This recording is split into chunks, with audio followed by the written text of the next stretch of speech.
Now to an explosive headline about the 9/11 attack in Libya that killed 4 Americans, including America's Ambassador Chris Stevens. The White House originally described it as a mob riot, but today high-ranking officials called it something more sinister. The work of terrorists, pre-planned, sophisticated, highly engineered, and deadly. ABC's Jake Tapper has the details. Good evening, Jake.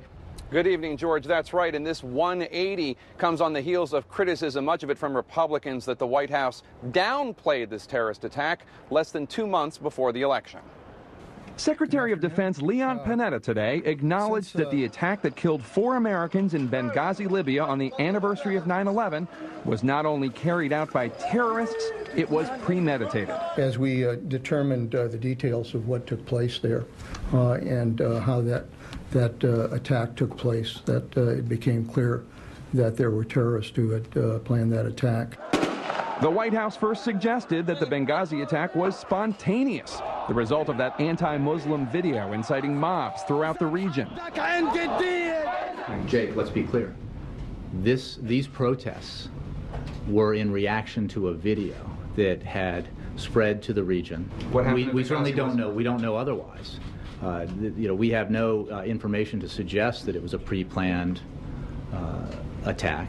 But sources tell ABC News that intelligence officials on the ground immediately suspected the attack was not tied to the movie at all. Arousing their suspicion, the fact that the attackers knew where to get Ambassador Stevens after he'd fled to a so-called safe house half a mile away. The building was hit with insurgent mortars, suggesting the terrorists knew what they were doing. Some administration sources tell ABC News they were concerned after the White House began pushing the line that the attack was spontaneous and not the work of terrorists.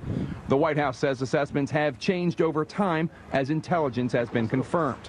President Obama has repeatedly said the investigation is on to find the killers and bring them to justice. And George, ABC News has confirmed that the FBI, which has been dispatched to Libya to lead the investigation, has not even reached Benghazi yet, 16 days after the attack, largely due to safety concerns. Now officials worry by the time the officials from the FBI get to this site, it will have been picked clean, George. Such a dangerous situation right now. Okay, Jake, thanks very much. And at the United Nations today, Israeli Prime Minister Benjamin Netanyahu took center stage with a new and pretty low-tech prop. You see it right there, that line drawing of a bomb designed to make his point that Iran's nuclear program must be stopped before the moment next year when they'll be able to build a bomb. The Prime Minister argued that Iran will back down if the world draws a clear red line. And today, the nation's top doctors at the Centers for Disease Control sounded the alarm.